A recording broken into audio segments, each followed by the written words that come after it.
El tema de hoy es la tala clandestina y la presencia también del crimen organizado en un delito con el que literalmente se están agotando nuestros recursos naturales. Mi querido Juan María, ¿cómo estás? Bienvenido. Con el gusto de saludarte, mi querida Magda, y de verdad con el corazón medio apachurrado, y se te va a apachurrar más a ti, cuando comente rápidamente a nuestra audiencia lo ocurrido en Jalisco, en el municipio de Zapopan, en donde una mujer activista, y se hizo activista, Magda, Luz Raquel Gutiérrez Padilla, porque tenía un hijo con problemas de autismo, y ella en su vivienda tenía problemas con unos vecinos porque ponían la música muy alta. Y ponían la música muy alta, esto provocaba problemas en la conducta del niño, que entraba hasta en espasmos. Estuvo solicitando que le bajaran a la música, y en lugar de recibir apoyo, pues ándale que recibió amenazas, y fueron amenazas cumplidas, mi querida Magda. Durante varios Tragedia.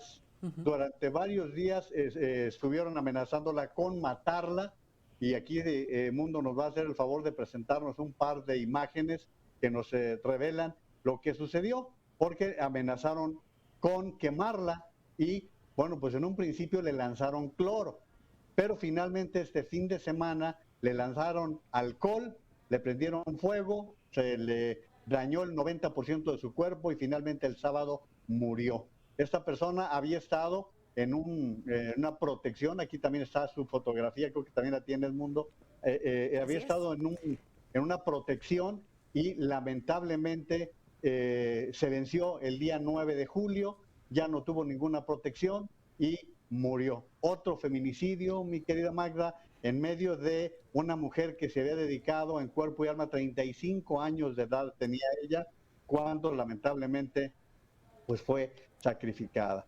Y Así estamos es. ante Luz Raquel otro caso Padilla Gutiérrez, lamentable. de 35 años. Así es, así es, y pues lo hemos comentado ya en otras ocasiones. Ahí tienes este otro caso. ¿Cuánto hace que hablábamos del caso de Puebla? ¿Te acordarás? Y pues nuevamente, pues no hay ni siquiera indicios de quién fue. Van a empezar a investigar, pero pues los feminicidios siguen a la orden del día, mi querida Magda. Y el nivel de tolerancia social, querido Juan María, el nivel de tolerancia social, el nivel de degradación de ese tejido social, que de verdad yo no sé hasta dónde nos está llevando, ¿no? Parte de los índices delincuenciales que tenemos, sin duda, sí, tiene que ver mucho con la inacción, con la falta de estrategia clara para poder combatir toda esta delincuencia, la violencia, la falta de la aplicación de la justicia, pero también porque algo está pasando en la sociedad que estamos llegando a estos niveles de degradación. Sí, desgraciadamente esto nos está demostrando que no está funcionando estrategia alguna, que a todos los niveles, municipal, estatal y federal, se están presentando. Y lo que hemos comentado, Magda, que vamos lamentando un caso cuando ya nos ganó otro. Estábamos apenas comentando lo del médico de Durango, antes los jesuitas, que hoy se cumple un mes de su asesinato, y van ganando nuevos y nuevos episodios de violencia, de inseguridad, mi querida Magda. Así es, Juan María, es una verdadera tragedia y en medio de todo esto, pues también siguen habiendo otros temas. Hoy platicamos acerca de la tala clandestina, de la forma en la que poco a poco se ha ido metiendo el crimen organizado hasta controlar mercados importantísimos, inclusive a nivel internacional. Juan María, los bosques están siendo talados. Este último ejemplo que le ponemos a la audiencia, el caso del Estado de México en esta región de Ocotlán, que colinda también con algunos municipios de Morelos. Bueno, es tiro por viaje. De plano la gente tuvo que crear grupos de autodefensa para poder proteger los bosques porque no hay autoridad que les responda. Y fíjate, tristemente, cuando revisas qué ha pasado en el mundo, países como Noruega, países como Chile, Chile nos da una lección muy clara de lo que pueden ser los bosques maderables, que pueden transformar toda una economía, tanto regional como nacional. Nosotros dejamos pasar estos modelos, ahora estamos con eso de Sembrando Vidas, que es un verdadero fracaso. No podemos ubicarlo ni siquiera como un buen éxito por parte de la autoridad. Y cuando sabemos, mi querida Magda, qué es lo que sucede con nuestros bosques.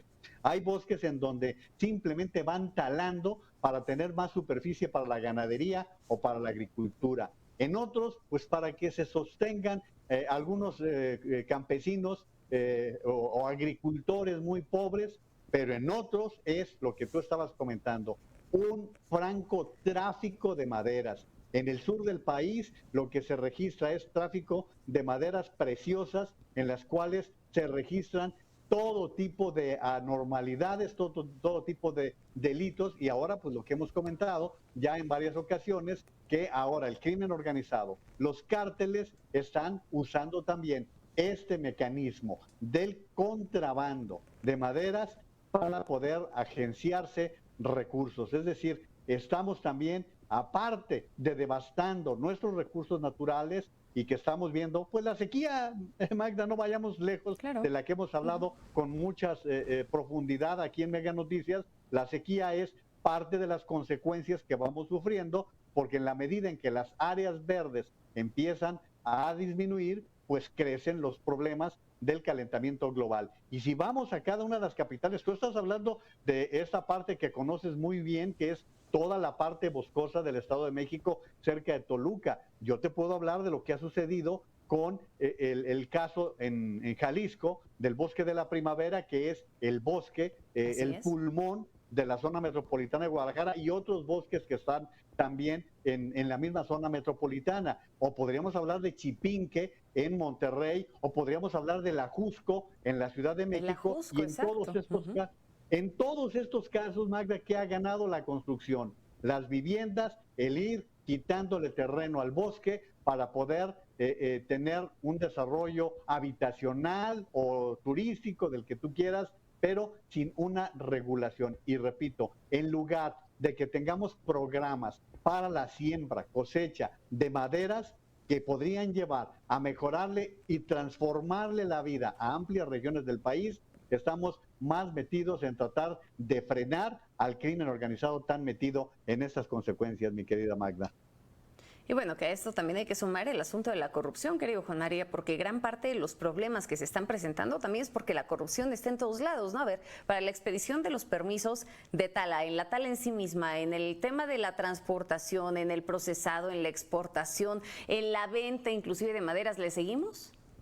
Fíjate, es el listado que haces, Magda, porque no nada más es que tiren, que tumben el árbol, no, todo lo que sucede, los vecinos que están en esa localidad, en el transporte, las carreteras, todo esto, no van de la noche a la mañana los arbolotes circulando, no los llevan circulando por las carreteras con discreción, van a ojos vistas. Y ahí está la corrupción que estás mencionando, que va aunada a la falta de planeación que estábamos comentando también, mi querida Magda. Así es. Y sabes que no me gustaría que se nos agotara el tiempo sin irnos también a nuestros temas de colofón. Seguro ya sabes por dónde voy, querido Juan María. Estados Unidos, pues ya se paró de pestañas y ya está haciendo lo que se preveía desde hace muchísimo tiempo. Inicia esta disputa bajo el Tratado de Libre Comercio por las políticas energéticas de México, a lo que Canadá pues responde también por su lado y dice, pues sí, sí estamos de acuerdo, pero vamos a ver también nosotros qué hacemos por nuestra cuenta para ver qué es lo que va a pasar. En contraste, el presidente les contesta con una canción de Chicoche.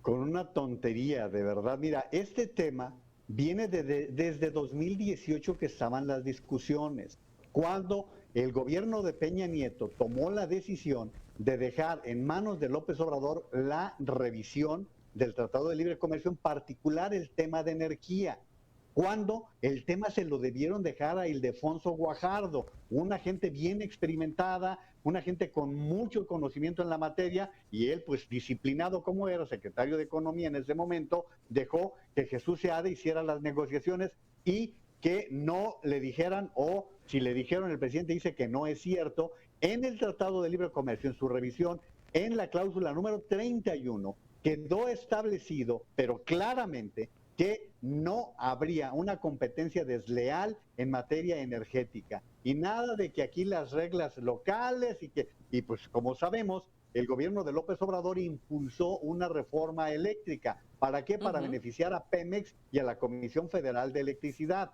atentando contra lo establecido en el Tratado de Libre Comercio. El TEMEC establece que debe haber una competencia pareja, leal, entre las empresas de los tres países y pues lo que hemos visto en los últimos tiempos ha sido una protección completa para las dos empresas del Estado. ¿Qué dice el Tratado de Libre Comercio? Ante la inconformidad, el primer paso es llamar a consultas. Las consultas tienen un plazo de 75 días en las cuales pueden tratar de llegar a un acuerdo los países que están inconformes. Aquí, como tú acabas de comentarlo, tanto Estados Unidos como Canadá han llamado a consultas.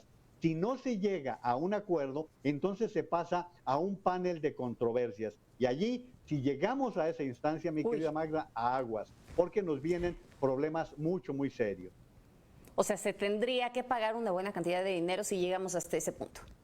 Se establecen más bien aranceles en diferentes áreas, depende de las consecuencias a las cuales lleguemos. Pero mira, a mí como son de extremos en este gobierno, me pone a temblar hasta la posibilidad de que se salga México del Tratado de Libre Comercio. Ya no me extrañaría nada de todo esto. Pero esa es especulación pura. Esperemos que las consultas sean suficientes para ir más allá de una situación tan ridícula como la de la mañana de invocar al desaparecido, como dice López Obrador, al finado Chicoche. Y bueno, pues antes de irnos, ¿a quién le vas, mi querida Magda?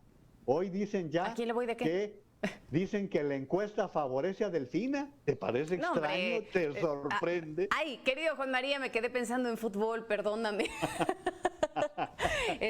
Oye, sí, a ver, ya están saliendo estos datos. Ya también, insisto, yo creo que la frase de hoy es el ya se veía venir, porque al final del día era algo que tú y yo habíamos comentado en corto, querido Juan María. Habíamos dicho que muy probablemente quien se está perfilando para la gubernatura en el Estado de México por el lado de Morena definitivamente tendría que ser, en este caso, Delfina, ¿no? Higinio ahí se ha visto disminuido un tanto en posibilidades con las lecturas políticas que hay en torno al tema, pero bueno, ya veremos cómo avanza. Al fin los texcocanos parece que serán los que lleven la candidatura de Morena, pero no extraña. Y déjame decirte, cerrar con algo bueno, mi querida Magda. Por primera vez en la historia, en Los Ángeles, California, ocurrió algo importante. La primera bola previa al partido de estrellas de la Liga Nacional y la Liga Americana la lanzó un mexicano, el gordo, el toro de Choaquila, Sonora, Fernando Valenzuela, y la cachó un mexicano. El primer catcher en la historia del béisbol de Grandes Ligas mexicano que abre un partido de Grandes Ligas, que es Alex Kirk. Esto fue lo que ocurrió ayer en el Dodger Stadium. Ya ves por qué había que ir a la Cumbre de las Américas, porque Los Ángeles es precisamente la ciudad más mexicana en el extranjero, mi querida Magda. Buen dato para cerrar esta conversación. Querido Juan María, te veo, te escucho mañana y bueno, sin duda habrá mucho por analizar. Así será, y pues a temblar, porque mira que sí estoy temblando.